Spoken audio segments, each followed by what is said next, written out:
Mr. Vice President, Mr. Speaker, members of Congress, representatives of the American people across all states, territories, cities, and communities. I would like, if I may, to take this opportunity to express my particular gratitude to you all for the great honor of addressing this joint meeting of Congress. And on behalf of the Queen and myself, to thank the American people for welcoming us to the United States to mark this semi-quincentennial year of the Declaration of Independence. And for all of that time,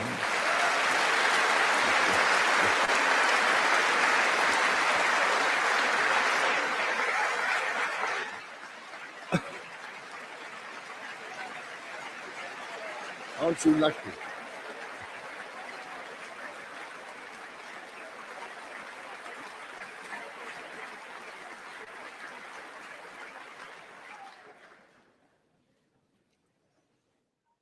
And for all of that time, our destinies as nations have been interlinked. As Oscar Wilde said, we have really everything in common with America nowadays, except, of course, language. So, ladies and gentlemen, we meet in times of great uncertainty, in times of conflict from Europe to the Middle East, which pose immense challenges for the international community and whose impact is felt in communities the length and breadth of our own countries. We meet too in the aftermath of the incident not far from this great building that sought to harm the leadership of your nation and to foment wider fear and discord. Let me say with unshakable resolve, such acts of violence will never succeed.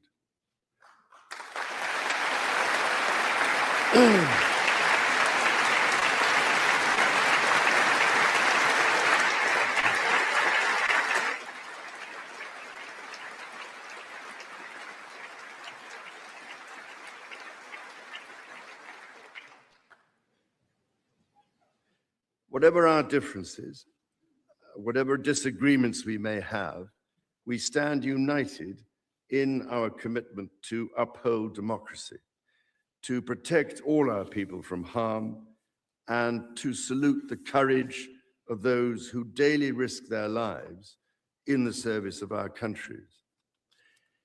Standing here today, it is hard not to feel the weight of history on my shoulder, because the modern relationship between our two nations and our own peoples spans not merely 250 years, but over 4 centuries.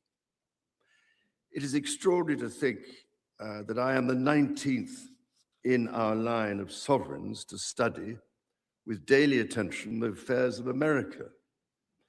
So I come here today with the highest respect for the United States Congress, this citadel of democracy created to represent the voice of all American people to advance sacred rights and freedoms. Speaking in this renowned chamber of debate and deliberation, I cannot help but think of my late mother, Queen Elizabeth, who in 1991 was also afforded this signal honor and similarly spoke under the watchful eye of the Statue of Freedom above us. Today, I am here on this great occasion in the life of our nations to express the highest regard and friendship of the British people to the people of the United States. Now, as you may know, when I address my own Parliament at Westminster, we still follow an age-old tradition and take a member of Parliament hostage, holding him or her at Buckingham Palace until I am safely returned. These days, we look after our guests rather well, to the point that they often do not want to leave. I don't know, Mr. Speaker, if there were any volunteers for that role here today. As I look back across the centuries, Mr. Speaker, there emerge certain patterns, certain self-evident truths from which we can learn and draw mutual strength. With the spirit of 1776 in our minds, we can perhaps agree that we do not always agree, at least in the first instance. Indeed, the very principle on which your Congress was founded, no taxation without representation, was at once a fundamental disagreement between us, and at the same time a shared democratic value which you inherited from us. Ours is a partnership born out of dispute, but no less strong for it. So perhaps in this example, we can discern that our nations are in fact instinctively like-minded, a product of the common democratic, legal, and social traditions in which our governance is rooted to this day. Drawing on these values and traditions, time and again, our two countries have always found ways to come together. And by Jove, Mr. Speaker, when we have found that way to agree, what great change is brought about, not just for the benefit of our peoples, but of all peoples. This, I believe, is the special ingredient in our relationship. As President Trump himself observed during his state visit to Britain last autumn, the bond of kinship and identity between America and the United Kingdom is priceless and eternal. It is irreplaceable and unbreakable.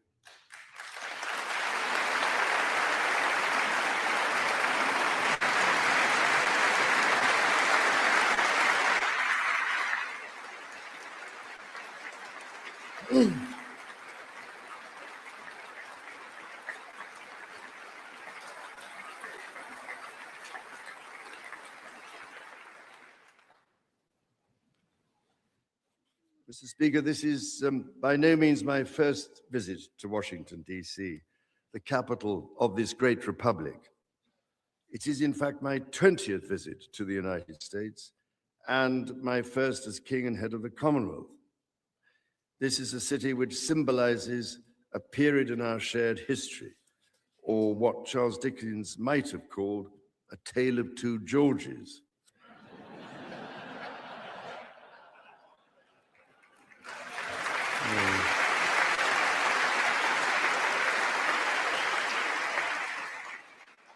The first president, George Washington, and my 5 times great-grandfather, King George III. King George, as you know, never set foot in America, and please rest assured, ladies and gentlemen, I am not here as part of some cunning rearguard action.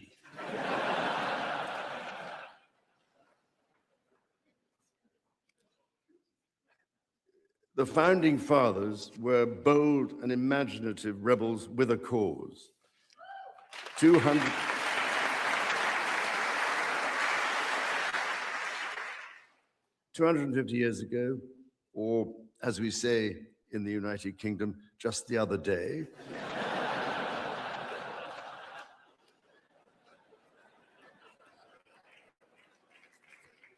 they declared independence. By balancing contending forces and drawing strength in diversity, they united 13 disparate colonies to forge a nation on the revolutionary idea of life, liberty, and the pursuit of happiness.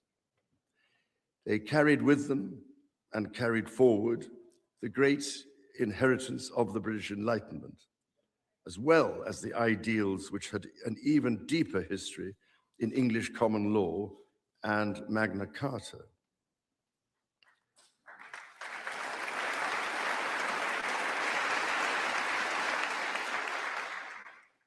These roots run deep, and they are still vital. Our Declaration of Rights of 1689 was not only the foundation of our constitutional monarchy, but also provided the source of so many of the principles reiterated, often verbatim, in the American Bill of Rights of 1791. And those roots go even further back in history. The U.S. Supreme Court Historical Society has calculated that Magna Carta is cited in at least 160 Supreme Court cases since 1789, not least as the foundation of the principle that executive power is subject to checks and balances.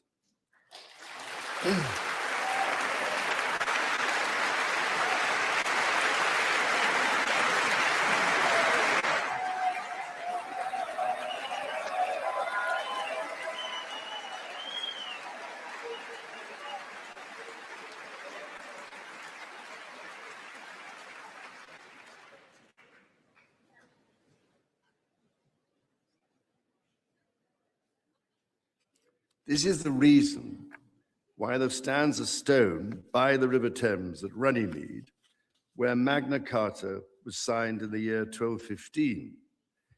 This stone records that an acre of that ancient and historic site was given to the United States of America by the people of the United Kingdom to symbolize our shared resolve in support of liberty and in memory of President John F. Kennedy. Distinguished members of the 119th Congress, it is here in these very halls that this spirit of liberty and the promise of America's founders is present in every session and every vote cast, not by the will of one, but by the deliberation of many, representing the living mosaic of the United States.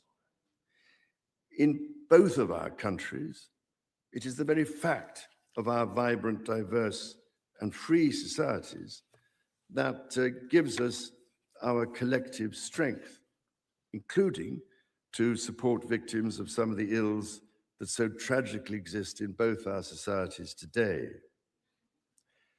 And, Mr. Speaker, for many here, and for myself, the Christian faith is a firm anchor and daily inspiration that guides us, not only personally,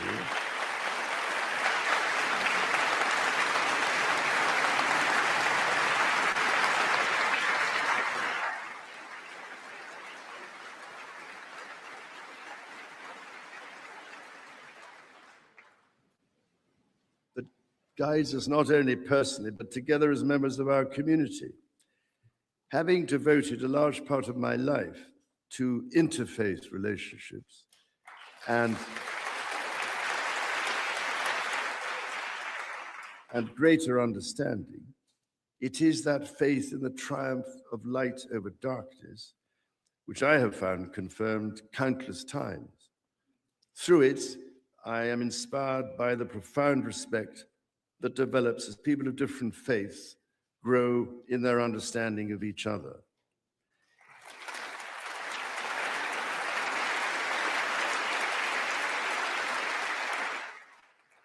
It is why, it is my hope, my prayer, that in these turbulent times, working together and with our international partners, we can stem the beating of plowshares into swords. I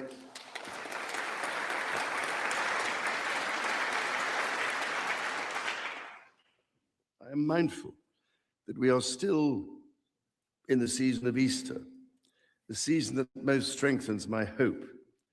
It is why I believe with all my heart that the essence of our two nations is a generosity of spirit and a duty to foster compassion, to promote peace, to deepen mutual understanding, and to value all people of all faiths and of none.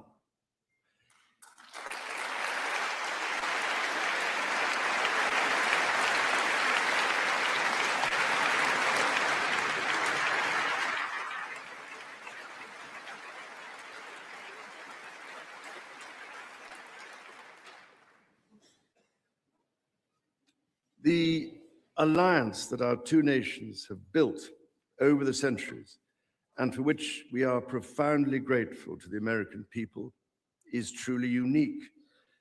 And that alliance is part of what Henry Kissinger described as Kennedy's soaring vision of an Atlantic partnership based on twin pillars, Europe and America.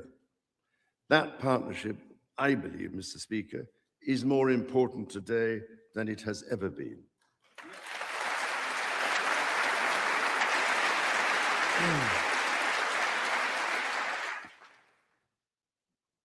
The first reigning British sovereign to set foot in America was my grandfather, King George VI. He visited in 1939 with my beloved grandmother, Queen Elizabeth, the Queen Mother. The forces of fascism in Europe were on the march, and sometime before the United States had joined us in the defense of freedom, our shared values prevailed.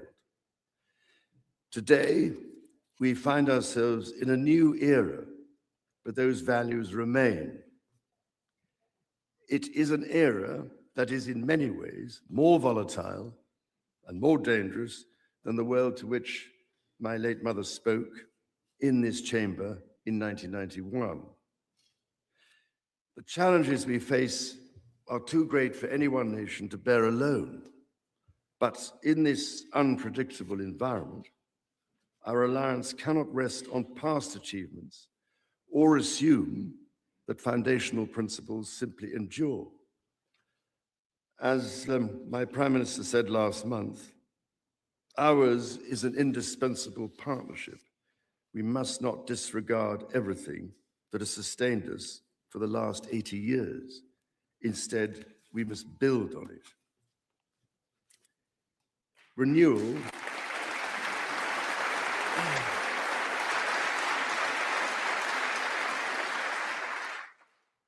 Renewal today starts with security.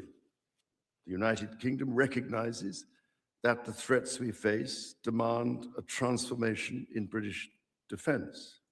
That is why our country, in order to be fit for the future, has committed to the biggest sustained increase in defense spending since the Cold War, during part of which, over 50 years ago, I served with immense pride in the Royal Navy, following in the naval footsteps of my father, Prince Philip, Duke of Edinburgh, my grandfather, King George VI, my great-uncle, Lord Mountbatten, and my great-grandfather, King George V.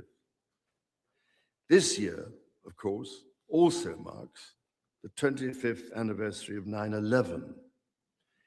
This atrocity was a defining moment for America, and your pain and shock were felt around the whole world. During my visit to New York, my wife and I will again pay our respects to the victims, the families, and the bravery shown in the face of terrible loss. We stood with you then, and we stand with you now in solemn remembrance of a day that shall never be forgotten.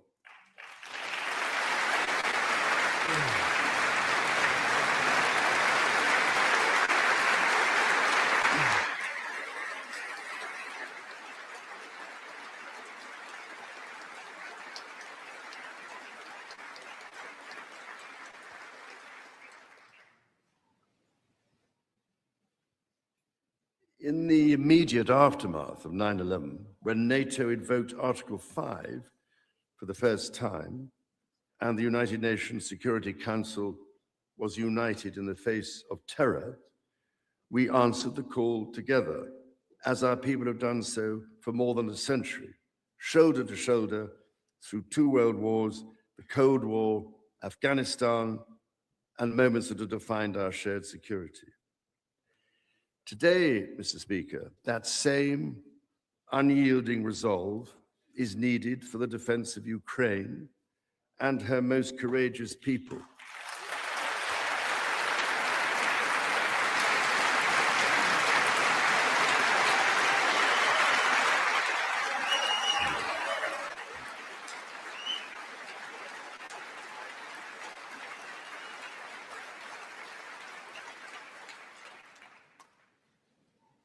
It is needed in order to secure a truly just and lasting peace.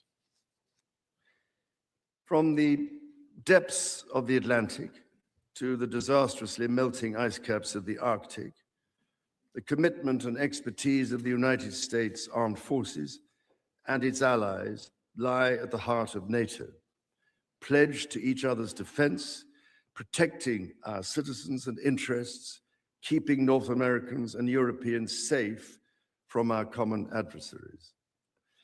Our defense, intelligence, and security ties are hardwired together through relationships measured not in years, but in decades.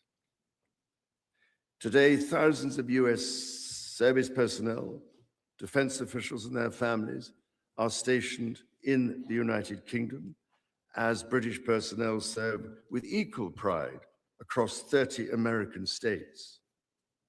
We are building F-35s together, and we have agreed the most ambitious submarine program in history, AUKUS.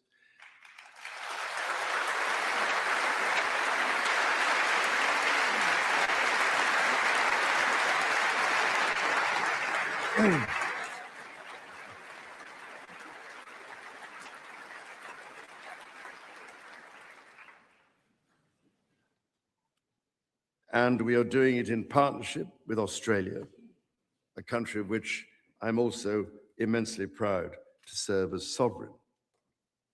We do not embark on these remarkable endeavors together out of sentiment. We do so because they build greater shared resilience for the future, so making our citizens safer for generations to come. Our common ideals were not only crucial for liberty and equality, they are also the foundation of our shared prosperity. The rule of law, the certainty of stable and accessible rules, an independent judiciary, resolving disputes, and delivering impartial justice. These features created the conditions for centuries of unmatched economic growth in our two countries.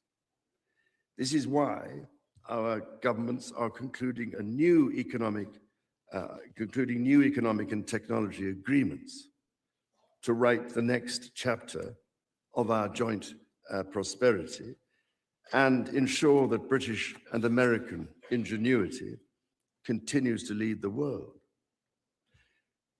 Our nations are combining talent and resources in the technologies of tomorrow. Our new partnerships in nuclear fusion and quantum computing and in AI and drug discovery, holding the promise of saving countless lives. More broadly, we celebrate the $430 billion in annual trade that continues to grow, the $1.7 trillion in mutual investment that fuels that innovation, and the millions of jobs on both sides of the Atlantic, supported across both economies. These are strong foundations on which to continue to build for generations yet unborn. Our ties in education, research, and cultural exchange empower citizens and future leaders of both countries. The Marshall Scholarship, named after the great General George Marshall, and the association of which I'm so proud to be patron, are emblematic of the connection between our two countries. Since its founding, more than 2,300 scholarships have been awarded, opening doors for Americans from all walks of life to study at the United Kingdom's leading universities. So as we look toward the next 250 years, we must also reflect on our shared responsibility to safeguard nature, our most precious and irreplaceable asset.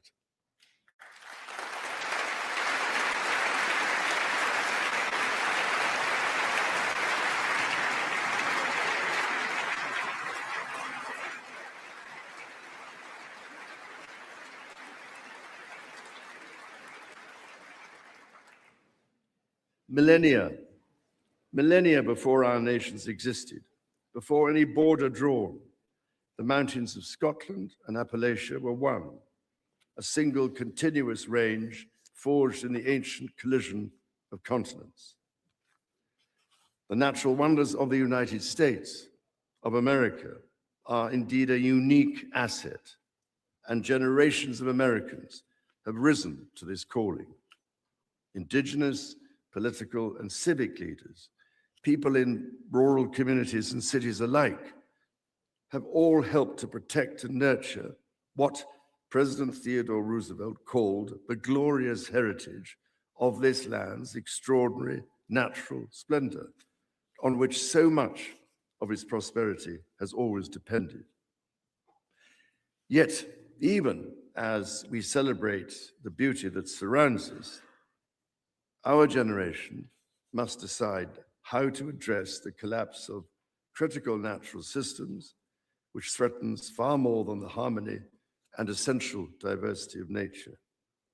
We ignore at our peril the fact that these natural systems, in other words, nature's own economy, provide the foundation for our prosperity and our national security.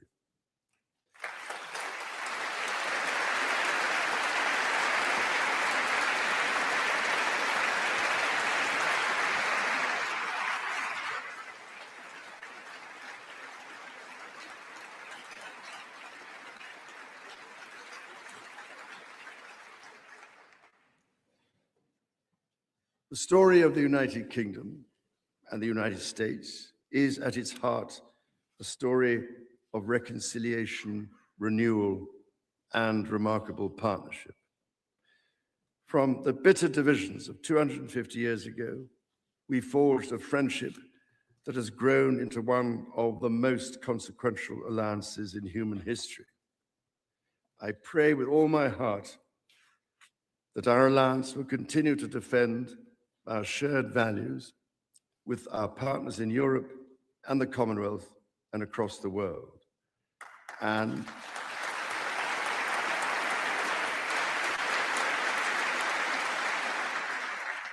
that we ignore the clarion calls to become ever more inward-looking. Mr. Speaker, Mr. Vice President, distinguished ladies and gentlemen, America's words carry weight and meaning, as they have since independence. The actions of this great nation matter even more. President Lincoln understood this so well with his reflection in the magisterial Gettysburg Address, that the world may little note what we say, but will never forget what we do. And so to the United States of America, on your 250th birthday, let our two countries rededicate ourselves to each other in the selfless service of our peoples and of all the peoples of the world. God bless the United States, and God bless the United Kingdom.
ain't even gonna lie. The joint pain I deal with every day,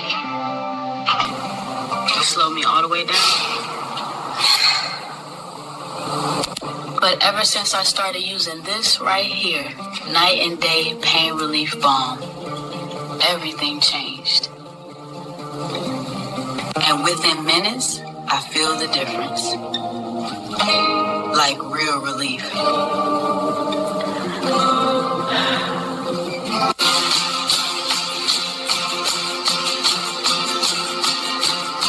Now I can clean my whole house without even thinking about the pain. As a nurse, I'm on my feet all day. And this right here helps me get through my entire shift. I can actually enjoy time with my kids now. Go outside, be active, without hurting the whole time. Feels good to just live again. Honestly, if it wasn't for night and day pain relief balm, I don't think I'd have the quality of life I have right now. Comfort slows you down. Reach for natural relief. Night and Day Hemp's extra strength CBD pain relief balm melts into aching muscles, delivering warmth you can feel. Soothe your body naturally. Feel free to move again. Night and Day Hemp balm melts away tension so you can enjoy every moment. Feel the difference fast. Real relief, real results. Order now at nightandayherbals.com.